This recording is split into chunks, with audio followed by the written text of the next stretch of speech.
Witajcie, z tej strony Ponguj, a dzisiaj przygotowałem dla was dosyć ciekawą teorię dotyczącą gameplayu Five Nights at Freddy's 4.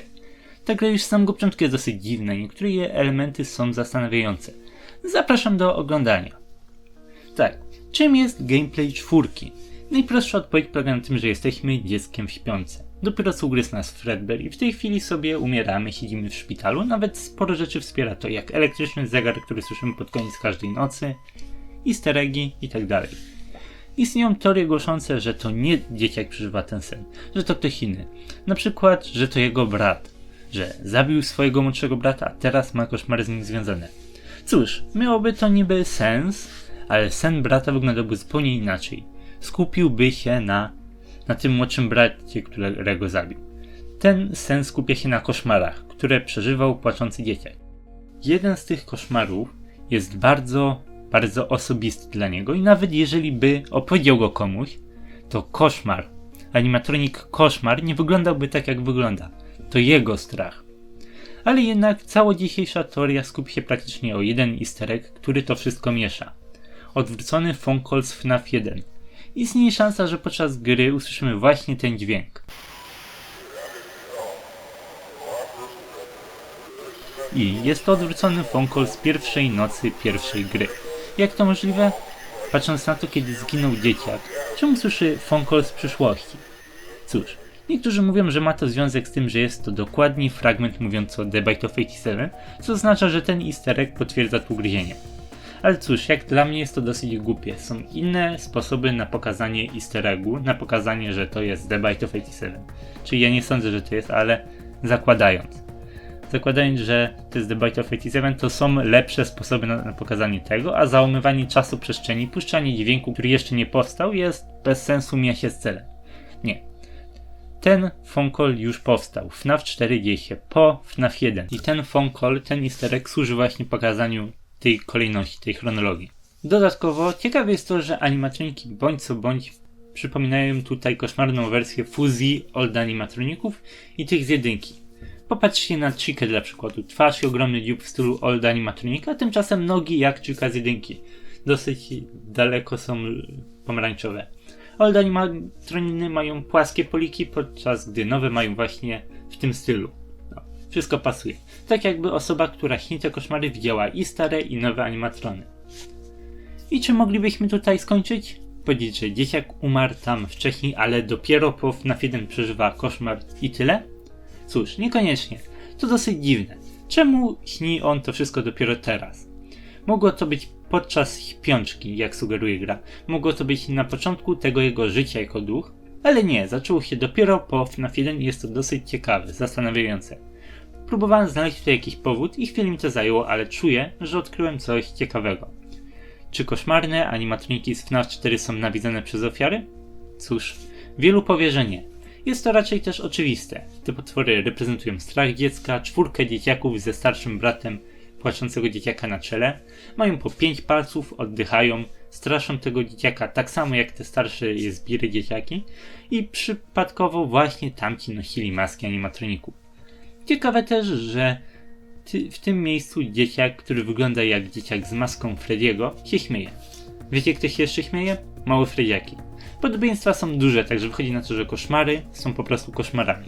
Reprezentują tych starszych dzieciaków, nie ma więc sensu, żeby jakieś losowe ofiary stawały się właśnie tymi tutaj. To wszystko to rzeczy, których dzieciak się boi. Ale myk polega na tym, że to mogą być obie rzeczy. To mogą być ofiary, które atakują dzieciaka, ale ten dzieciak widzi je w zupełnie inny sposób niż one naprawdę są.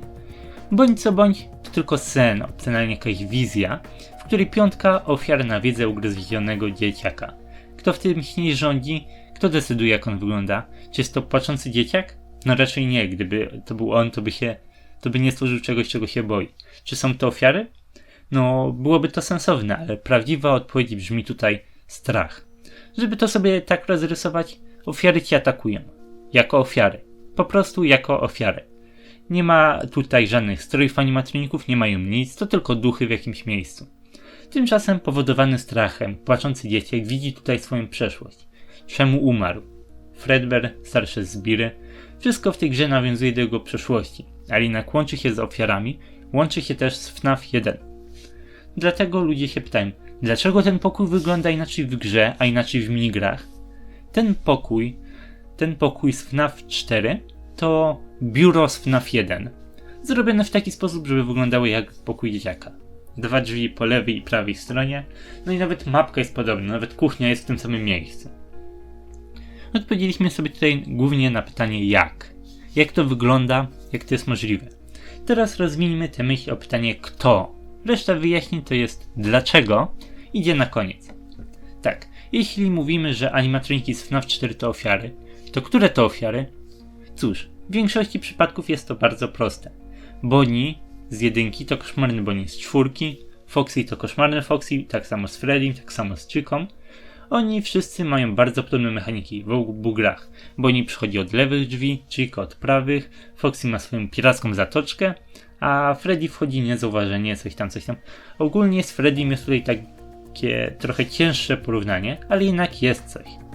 Tymczasem został nam jeden animatronik z FNAF 1, czyli Golden Freddy, a 3 animatroniki czwórki, Fredbear, Koszmar i Plusztrap.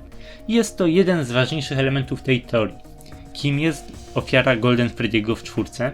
Fredbearem? Cóż, miałby to sens. Obaj są złotymi niedźwiedziami, ale nie. Znacznie lepiej do tej roli pasuje Plusztrap. Popatrzcie tylko na tą pozę. Jak na moje, ofiara Golden Freddy'ego to Plusztrap. Plusztrap imituje tą niemożność poruszania się jak z Golden Freddym. Jest też wyjątkowy, ma coś własnego swojego. Fredbear tymczasem ma niby tą swoją własną noc, ale nie robi nic nowego, powtarza tylko ruchy animatroników. Ten tutaj jest wyjątkowy i w zupełnie inny sposób wpływa na grę. We FNAF 1 złoty był easter eggiem. Tutaj Plusztrap jest minigierką. Ale skoro tak, to co z Fredbearem i co z Koszmarem? Właśnie skończyły nam się ofiary, a zostały 2 postacie, 2 koszmarne animatroniki. I pojawia się tutaj bardzo ciekawy motyw. Fredbear to wszystkie 4 postacie. To Nightmare Freddy, Nightmare Bonnie, Nightmare Chica i Nightmare Foxy. I nie chodzi mi tutaj o to, że trzeba sklejać ich ze sobą czy coś. Pamiętajmy, że jest to sen, prawda? Postacie atakujące głównego bohatera to rzeczy, których on się boi. Gdy myśli o straszących go starszych dzieciakach, widzi to, co my w normalnym gameplayu. 4 koszmarnych animatroników próbujących go dorwać. Gdy myśli o Fredbearze, każda z tych 4 postaci to dla niego Fredbear. Popatrzcie na to. W pierwszej nocy pierwsza ofiara pojawi się w lewych drzwiach. Dzieciak myśli obecnie o zbirach w maskach, także widzi Bonniego. Tymczasem noc piąta, ta sama postać pojawi się w lewych drzwiach. Dzieciak tym razem myśli o Fredbearze i widzi w tych drzwiach Fredbeara. W tej nocy wszystkie ofiary to Fredbeary. Z jednej strony można powiedzieć, że w takim wypadku powinniśmy mieć szansę na spotkanie kilku Fredbearów jednocześnie, ale raczej to może zostać wytłumaczone tym, że po prostu Fredbear jest szybki, zagrożenie pojawia się szybko, a animatronik jest wszędzie. Jakby był 4 postaciami. To samo z Nightmarem. Dzieciak nie widzi teraz Fredbeara, który go ugryzł, widzi poważniejszy strach. To co zobaczył, to czego się bał od samego początku.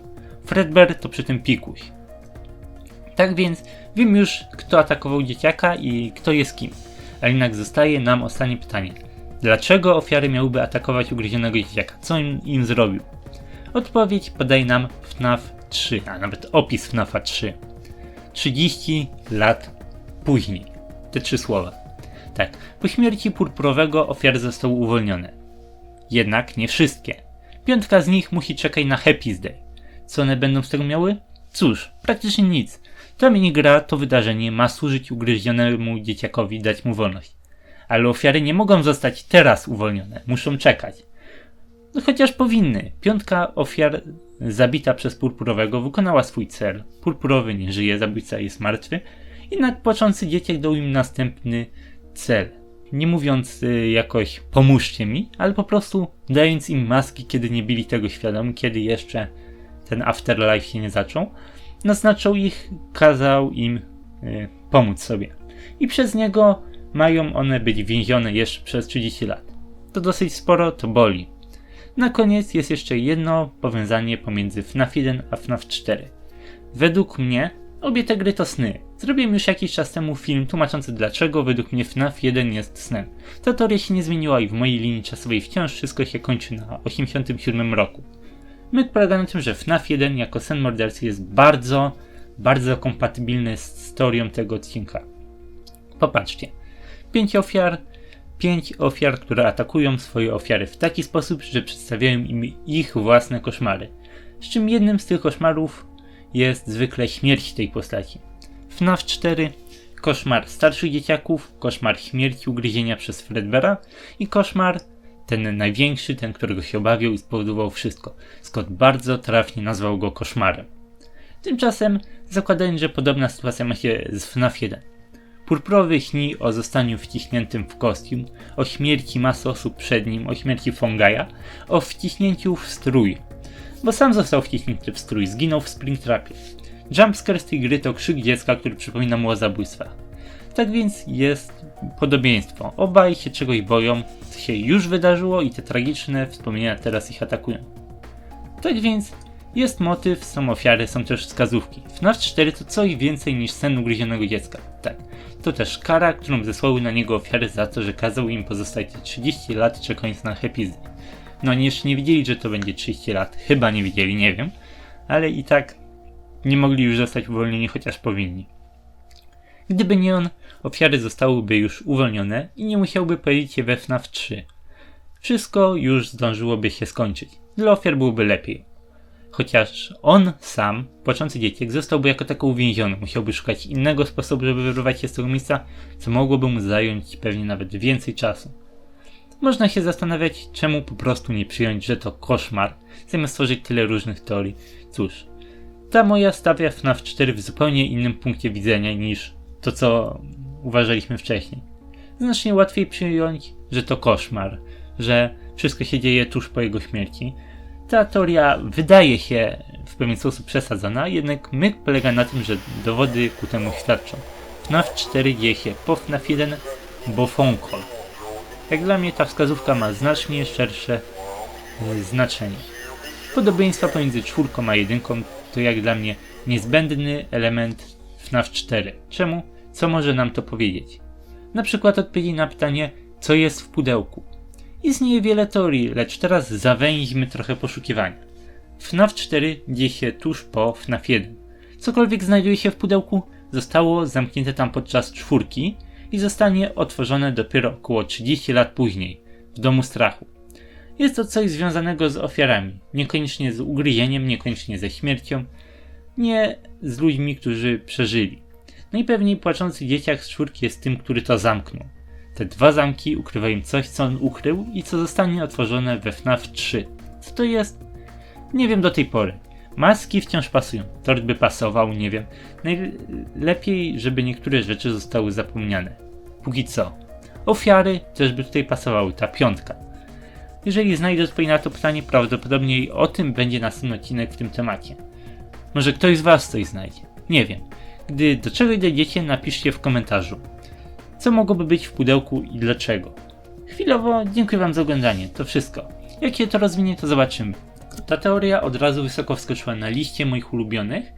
Pokładam w niej duże nadzieje, przekonuje mnie. Tymczasem to wszystko. Pamiętajcie, jeżeli macie swoje zdanie, własne teorie, jakiś element tej tutaj wam nie pasuje, nie bójcie się o tym napisać. Samemu ciężko rozwiązać te miejsca, jeżeli każdy da coś od siebie, może być znacznie prościej. Tymczasem ja w tej chwili dziękuję wam za oglądanie. Do zobaczenia w następnych odcinkach. Cześć!